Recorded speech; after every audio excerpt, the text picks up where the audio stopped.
Postal family, how's everybody doing? My name is SYED. Welcome back to my channel. How's everybody doing this Tuesday evening? Well, Tuesdays, I love Tuesdays. There after a heavy Monday. Boy, that really feels good. The light volume after a heavy Monday. You all know what I'm talking about. Well, not everywhere Tuesdays are light. I'm guessing where I'm at, so it's always nice. Anyways, today's topic, I'm covering some news from the Senate, some bills that were circulating that were going to damage the postal carriers.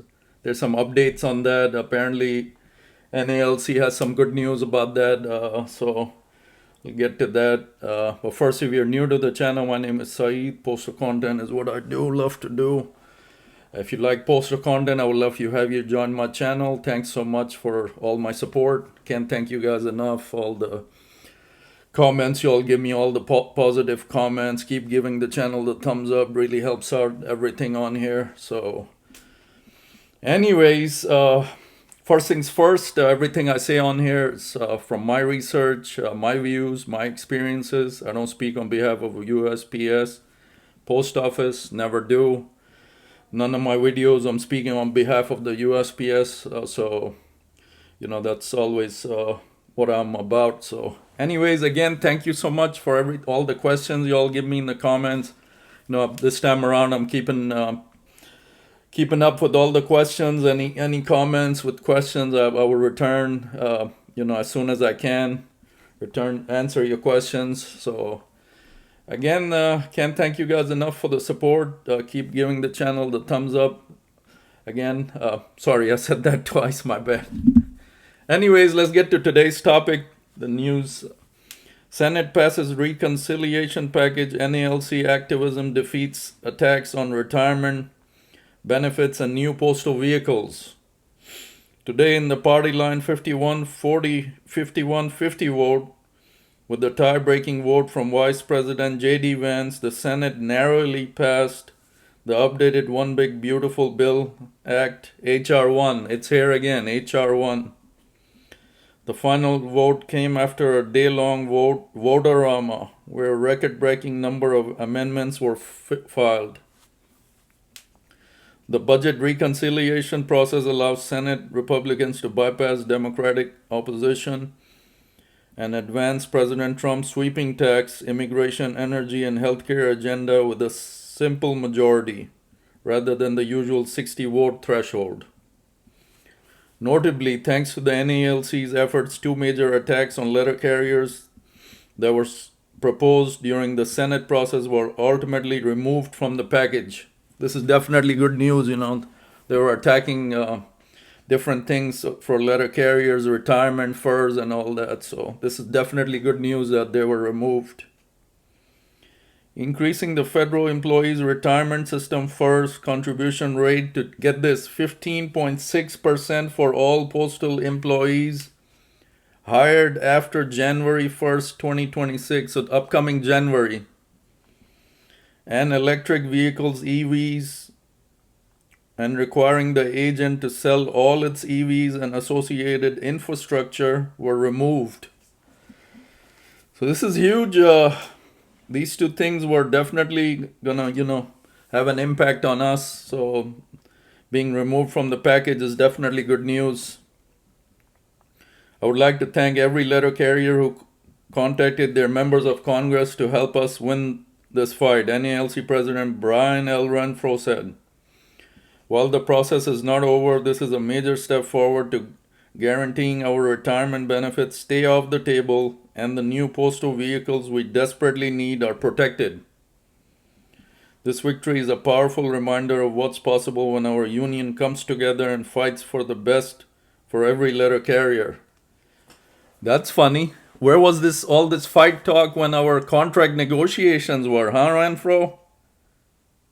No answer to that, huh? All this fight suddenly came out when things are in Congress, but you weren't fighting for us when, we needed you most. During the vote-orama, Senator Johnny Ernst introduced an amendment of the idea that already been shut down, rescinding any unspent funds for USPS EVs. The amendment failed.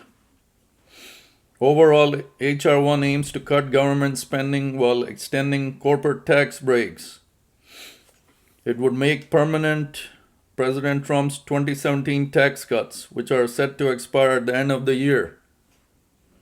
The package allocates billions of dollars for border security, immigration enforcement, and defense measures while limiting eligibility and funding for Medicaid, student loan repayments, and clean energy tax credits.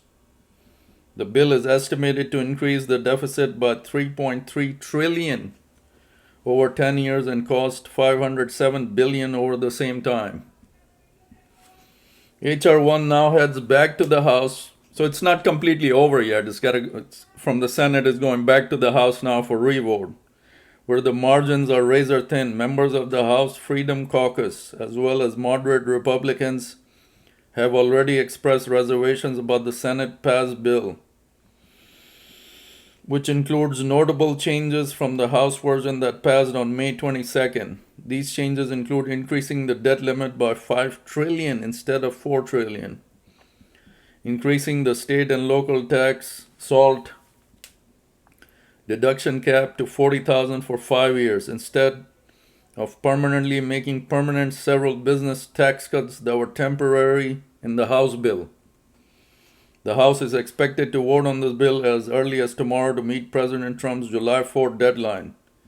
NALC will keep letter carriers informed as the process progresses. So that's that article. Those two things that were our concern: the EV vehicles and the first 15.6% from the new employees that are going to be hired on January 1st. Their rate would be 15.6, contributing to FERS. That is unheard of. That is, wow. So this is definitely good news, but it's the bill is got to go back to House, so they will have a revote. So just wanted to share that. It concerns all of us. So that's definitely some good news as we're headed towards the days of the new Postmaster General coming over from FedEx. Is July 1st now, so we'll see what date it is that he gets sworn in as the Postmaster General, and he will begin his term as the Postmaster General. We'll see what he brings to the table, and whether or not good news or bad news. We can't go by his past. He doesn't like unions. Yes, we know that, but give the guy a chance at least. Something. Maybe he's a benefit for us. I like to be optimistic, see what happens. Don't just look at the guy's history and negativity, this and that. Give him a chance. So what kind of plan he presents to the Congress? Obviously the Congress is going to want to know what he brings to the table. And so it's just a lot he's taking. I mean, a lot. Louis DeJoy left a mess, obviously, and the postmaster before him left a mess. They all, that's just how the system is. But stay positive, guys. Stay positive. We'll see what happens, and hopefully it's good news for everybody. So anyways, that's it. Again, thank you so much for all you do for me. Found this news early on, wanted to share. Does concern us, and this thing, we need this bill completely, out of there, so we don't have to worry about all these FERS and this EV vehicles being taken away from us. So anyways, that's it. Hope everybody's good this Tuesday evening. We'll catch you on the next day. SYED out. Have a good night, guys.